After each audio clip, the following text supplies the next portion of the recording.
Hello, Daniel. What are your impressions of the first Congress of Europa Terra Nostra Foundation in Germany? I think it's a great initiative, and I so far have enjoyed it very much. I think it's professionally organized. The location is perfect. I mean, renting this entire hotel. The audience contains a lot of interesting people, and I met a lot of new interesting contacts during the course of this conference. So I'm very much happy to be invited.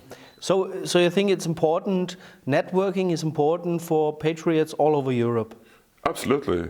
It's not only important, it's crucial, especially at this very, very difficult time where the European civilization is being threatened as an entire civilization. We need to work together. We need to work together across nation borders, and we need to build international networks in order to handle these problems that we face together. Okay, you're in very different European countries, you're traveling across the continent. Is it the first time you came to Germany for a speech? I'm not speaking for holidays or for visiting another conference as a visitor.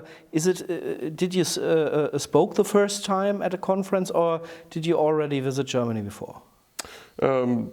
I visited Germany twice in order to give speeches at conferences. So this is my third political speech in Germany. But I've been to Germany like 30, 40 times or something. I mean, it's pretty much a neighboring country to Sweden. So I've been to many political conferences and gatherings. But this is the third time I'm here in order to speak. Okay, you're the author of that book, Return of the Real Right. So can you explain in some words what or who, maybe who, belongs to the real right? And on the other hand, what is unreal? What is the unreal right? To begin with, the real right can be defined as the right-wing movements and currents and people, representatives, standing up for traditional values, ethnic consciousness, preservation of our civilization, traditional right-wing values. The false right is the liberal right, who are for globalism, against nationalism. They are pro-immigration. They only care about economics. They want like free market, free trade. And so forth. So, which are the dominant right-wing parties in so-called right-wing parties in Western Europe today, but are soon to be replaced by representatives of the real right, which are rising very quickly in all Western European countries. So maybe we can say the false right is like Angela Merkel and his CDU in Germany, and like the Tories and the new Tories or the liberal Tories in Great Britain, or the old Republican establishment in America. Trump's want to get rid of. Yeah, absolutely. They are part of the false right, the liberal right. Okay, I understand that. You come from Sweden.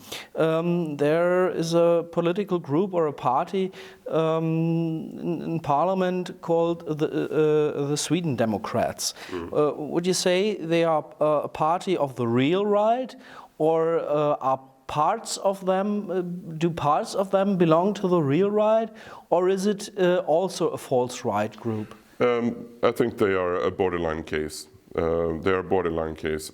I know a lot of the members personally, and they share my beliefs pretty much completely.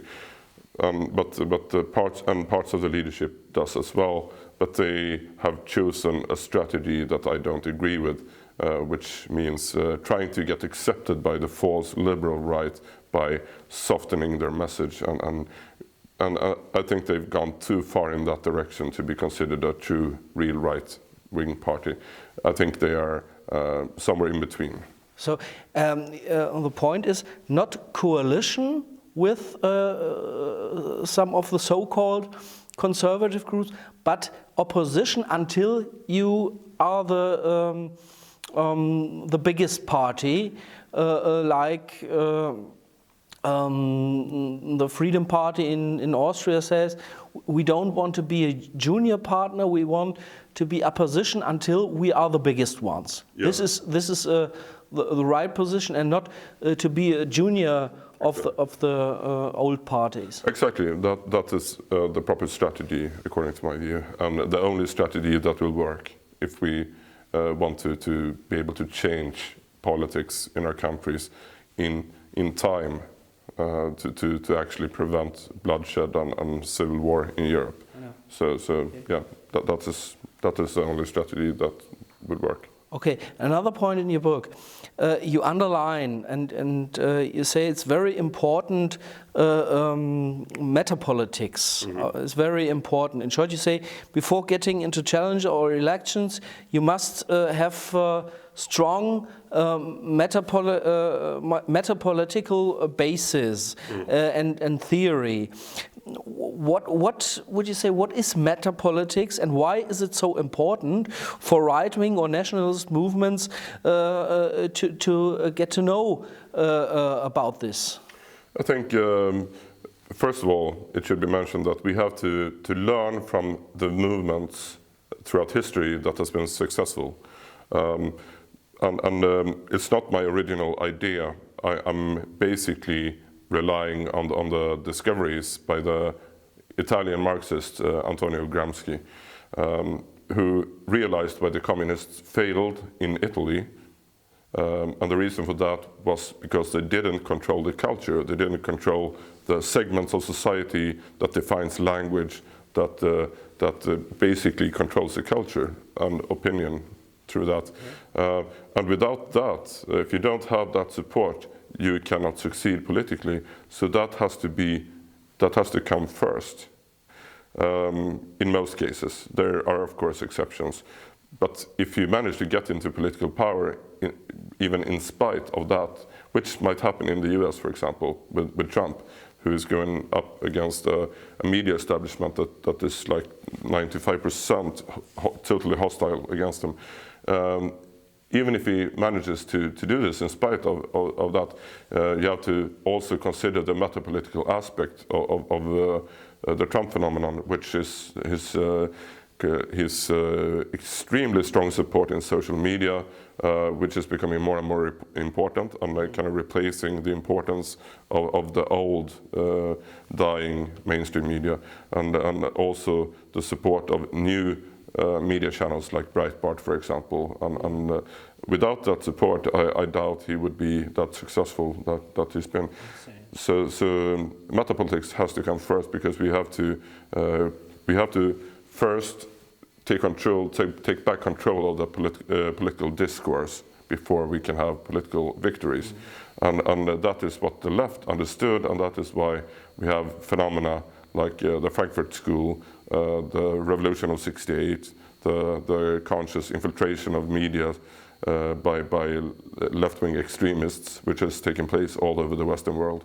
And luckily for us, with the advent of internet, it's kind of leveled the playing field a little bit and made it possible for alternative media outlets, such as yours, for example, and such as my own writeon.net, my publishing company Arktos, and many other ventures with similar goals, to actually challenge these mainstream outlets on a more fair, more level playing field, basically, and that is because that is one of the main explanatory factors why we are politically successful, because of our metapolitics. Okay, in Sweden the political elites have the same multicultural ideology, or we saw that film, or even more, even more multicultural than in Germany. What's the reason why the main political parties and social groups do refer to multiculturalism, Islam appeasing, making politics for strangers, and not rather prefer their own cultural or national traditions, or other, we can say, why do they hate their own culture and their own traditions? I think two major explanatory factors behind this. First and foremost, all of the mainstream parties in Sweden are marinated in the ideology of cultural Marxism, which says that Western culture, white people are behind all bad things that happened throughout history, and now we have to compensate for that by taking in millions and millions of immigrants and kind of kill our own culture in the meantime, to make up for colonialism and which Sweden was not even involved in, and slavery and whatnot.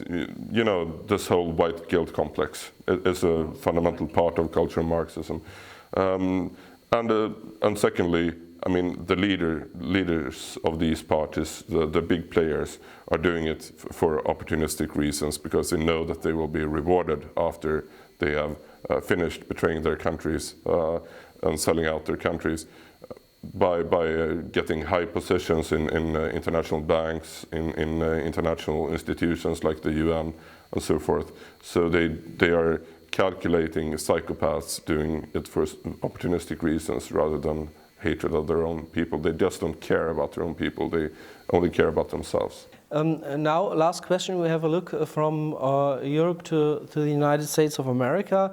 You already mentioned the Trump phenomenon and his, let us say, conservative revolution in America. If Trump wins the presidential elections, would that give some kind of tailwind also for patriotic groups in Europe? And do you think he will also support right-wing groups or conservative groups, real conservative groups in Europe, and maybe some governments like in Poland or in Hungary?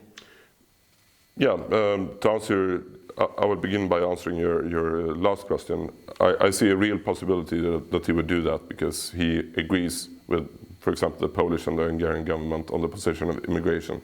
And all the other liberal governments in particularly Western Europe hates him, so he will certainly not support them. Regarding the effects of a Trump election in Europe, I think we can already see the effects today, the metapolitical effects of the Trump victory in the primaries and his successful presidential campaign, because he's made the alternative right famous, and he's provided a lot of legitimacy to us, because suddenly we're connected to a movement that is supported by roughly half the American population. And America, being the cultural center of the modern world, obviously everything that happens in America has a huge impact on the rest of the world. So absolutely. So Daniel, thank you for the interview, and I hope you will enjoy the rest of the conference. Thank you for interviewing me, and I'm sure I will enjoy the rest of the conference quite a lot.